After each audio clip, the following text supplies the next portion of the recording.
Teleradio კომპანია Georgian Times-ი წარმოგიდგენთ.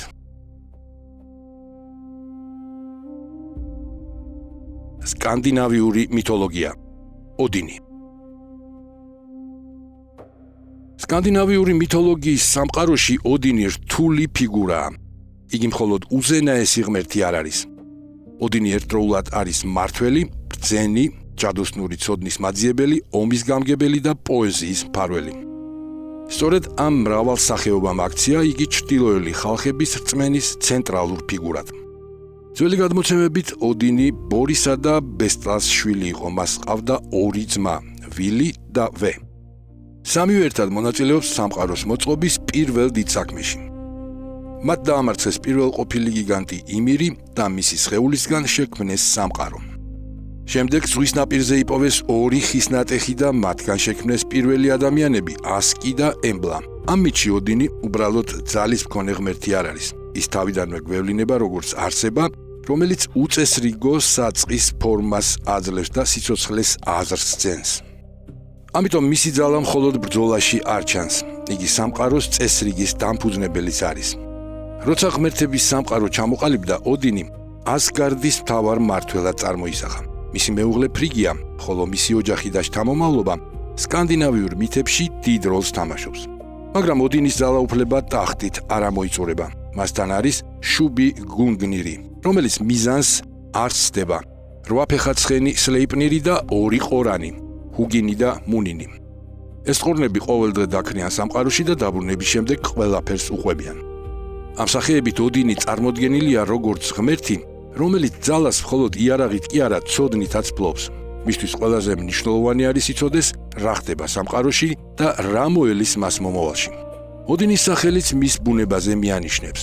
კვლევარები მას უკავშირებენ შთაგონებასა და ძლიერ შინაგან მოძრაობას. ამიტომ იგი მხოლოდ ბრძოლის ღმერთი არ არის. მასში ერთიანდება მებრძოლის სიშმაგე, პოეტის შთაგონება და მისნური ხედვა. სწორედ ამან განასხვავა იგი სხვა ღმერთებისგან. ოდინისთვის ძალა მხოლოდ მკლავის ძალა არ ყოფილა. მისთვის მთავარი იყო უხილავი ძალა, რომელიც სიტყვას, აზრს და ნებას ამოქმედებს. მითებში ხშირად ჩანს კიდევ ერთი მნიშვნელოვანი მხარე. ოდინი ბევრ დროს ატარებს ადამიანთა სამყაროსთან ახლოს. იგი ხშირად დადის გადაცმული, როგორც მოხუცი მგზავრი, ზოგჯერ მარტოდ, ზოგჯერ უცნობი სახელით. ეს სახე ხას უსვამს, რომ ოდინი ტაძარში ჩაკეტილი ღმერთი არ არის. იგი აკვირდება ხალხს, ამოწმებს მეფეებს, უსმენს პოეტებს და ეძებს მათ, ვინც ცოდნას, სიმამაცეს ან ერთგულებას იმსახურებს. ამიტომ მისი კავშირი ადამიანებთან ყოველთვის გამოცდის ხასიათს ატარებს. ის მხოლოდ მფარველი კი არა, შემოწმებელიც არის. ისტორიულ რეალობაში ოდინის სახე მხოლოდ მითებში არ დარჩენილა. მისი სახელი გადავიდა სხვა გერმანულ ტრადიციებშიც და დღემდე შემორჩა კიდეც კვირის ერთ-ერთ დღეში, Wednesday, ანუ ვოდენის დღე. ეს ენობრივი კვალი გვაჩვენებს, რამდენად ღრმად იყო ეს ღმერთი ჩრდილოეთ ევროპისა და გერმანულ კულტურულ სამყაროში ფესვგადგმული. ოდინის ხასიათის გასაგებად ყველაზე მნიშვნელოვანია მისი დაუცხრომელი სწრაფვა ცოდნისკენ. სკანდინავიურ მითებში სიბრძნე იოლად არ მიიღება. ოდინმა მიმირის წყაროდან დასალევად ერთი თვალი გაიღო. ამ სვერპლმა იგი დაახლოვა დაფარულ ცოდნასთან, მაგრამ ამავე დროს სამუდამოდ დაატყო ნიშანი. სწორედ ამიტომ ოდინი ხშირად წარმოდგენილია ერთი თვალით. ეს გარეგნული ნაკლი სინამდვილეში მის შინაგან ძალას უსვამს ხას. მას საკუთარი სხეულის ნაწილი დათმო იმისთვის, რომ მეტი გაეგო სამყაროს შესახებ. აქ მკაფიოდ ჩანს ჩრდილოეთის მითოლოგიის ერთ-ერთი მთავარი აზრი. ჭეშმარიტ ცოდნას ყოველთვის ფასი აქვს. ეს ძიება აქ არ მთავრდება. ჰავამალში თავად ოდინი ამბობს, რომ სოფლიო ხეზე იგდრასილზე 9 ღამე ეკიდა, შუბით განგმირული, საკუთარ თავს შეწირული.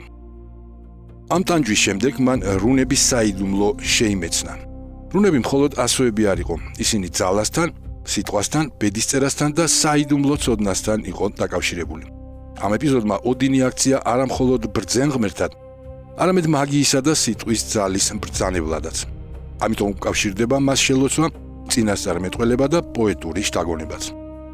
ერთ-ერთი მითის მიხედვით მან მოიპოვა პოეზიის თაფლოვანი სასმელიც, რაც შემდეგაც პოეტური ნიჭის ღვთაებრივ საჩუქრად აღიქმებოდა. მიუხედავად ამისა, ოდინი არ არის მშვიდი ცოდნის ღმერთი. იგი ომის ღმერთიცაა. მის სახელთან არის დაკავშირებული ბრძოლა, გამარჯვება და დაცემული მეომრების ბედი. დაღუპულ მებრძოლთა ნაწილი ვალკირიებს ვალჰალაში მიხავთ, სადაც ისინი ოდინის დარბაზში იკრიბებიან. აქ ისინი ბოლო ბრძოლისთვის ემზადებიან. ეს სურათი გვიჩვენებს, რომ ოდინი განსაკუთრებულად ახლოს იყო მეფეებთან, ბელადებთან, მეომრებთან და პოეტებთან. თორისგან განსხვავებით, რომელიც უფრო ფართო ხალხურ ფენებს უკავშირდებოდა, ოდინი ხშირად ელიტურ სამეფო და სამხედრო ძალასთან ასოცირდებოდა. მას სურდა არა უბრალოდ სიმშვიდე, არამედ ძალა, წინასწარი ცოდნა და გამარჯვებისათვის მზადყოფნა. ამავე დროს ოდინი მარტივი მორალური ფიგურა არ არის. იგი შეიძლება იყოს ბრძენი, მაგრამ ასევე ეშმაკიც. შეიძლება იყოს მფარველი, მაგრამ მსხვერპლის მომთხოვნიც. სკანდინავიურ ტრადიციაში ღმერთები სრულყოფილნი არ არიან. მათაც ეშინიათ ბედისწერის და ცდილობენ მის შეცნობას. ამ მხრივ ოდინი ყველაზე ადამიანურიც არის. იგი მუდმივად მოძრაობს, ხშირად მოგზაურობს ან მოხუცი მოხეტიალის სახით ჩნდება, ეკითხება, უსმენს, ცდის და სწავლობს. ამიტომ იგი არა უძრავი ტახტის ღმერთი, არამედ გზაზე მყოფი ღვთაებაა. მისი ძალა მხოლოდ ხელისუფლებაში კი არა, მუდმივ სულიერ და გონებრივ ბრძოლაში ვლინდება. ეს უკვე წყაროებზე დაყრდნობილი ინტერპრეტაციაა. ოდინის ისტორიის დასასრული უკავშირდება რაგნაროქს, სამყაროს უკანასკნელ ბრძოლას. მიუხედავად იმისა, რომ იგი ბევრს იცნობს და მომავალსაც განჭვრეტს, საკუთარ ბედს ვერ გაექცევა. წინასწარმეტყველების თანახმად, საბოლოო ბრძოლაში მას ფენრირი გიგანტური მგელი შთანთქავს. შემდეგ ოდინის ძე ვიდარი მამას შურს იძიებს. ეს ეპიზოდი განსაკუთრებულ მნიშვნელობას ატარებს, რადგან გვაჩვენებს სკანდინავიურ წარმოდგენას ბედისწერაზე. ოდინი ყოვლისშემძლე არ არის. ცოდნა მას ყველაფერში ვერ უშველის, თუმცა სწორედ ეს ხდის მას ძლიერ ფიგურად. მან იცის, რომ დასასრული მოდის, მაგრამ ბრძოლას მაინც არ გაურბის. ისტორიული თვალითაც ოდინი მხოლოდ ლეგენდის პერსონაჟი არ არის. იგი ფართოდ იყო ცნობილი გერმანულ და სკანდინავიურ სამყაროში სხვადასხვა სახელით. ვოდანი, ვოდენი, ვოტანი. მისი კვალი შემორჩა როგორც წერილობით წყაროებში, ისე არქეოლოგიურ მასალებში. დანიაში აღმოჩენილ მეხუთე საუკუნის ბრაქტეადზე არსებული წარწერა ოდინის ერთ-ერთ უძველეს ცნობილ მოხსენიებად მიიჩნევა. ეს ნიშნავს, რომ მისი კულტი ჩრდილოეთ ევროპაში ძალიან ადრე იყო გავრცელებული. ოდინის მემკვიდრეობა დღესაც ცოცხალია, რადგან იგი გამოხატავს იდეას, რომელიც დროს არ ემორჩილება. ძალას მნიშვნელობა მხოლოდ მაშინ აქვს, როცა მას სიბრძნე ახლავს, ხოლო ცოდნა ფასობს მაშინ, როცა მისთვის მსხვერპლის გაღება შეგიძლია. სწორედ ამიტომ ოდინი რჩება სკანდინავიური მითოლოგიის არა მხოლოდ მთავარ, არამედ ყველაზე ღრმა და მრავალშრიან ფიგურად. ჩრდილოეთის უძველესი მბრძანებელი, რომელიც ძალაუფლებას, ცოდნასა და მსხვერპლით მოპოვებულ სიბრძნეს უთავსებს. ეს არის ამბავი ღმერთზე, რომელმაც ჭეშმარიტების სანაცვლოდ თვალი დათმო, რათა მომავლის ბნელი საიდუმლოებები შეეცნო. ტელერადიო კომპანია Georgian Times-ი. გადაცემაზე მუშაობდნენ დამდგმელი რეჟისორი, პროდიუსერი და იდეის ავტორი მალხაზ გულაშვილი. მონტაჟისა და ხმის რეჟისორი გაგა გოგოჭური.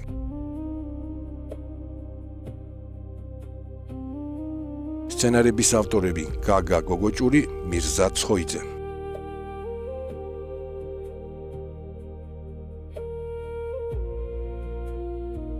გახმოვანება დავით ხვადაგიანი.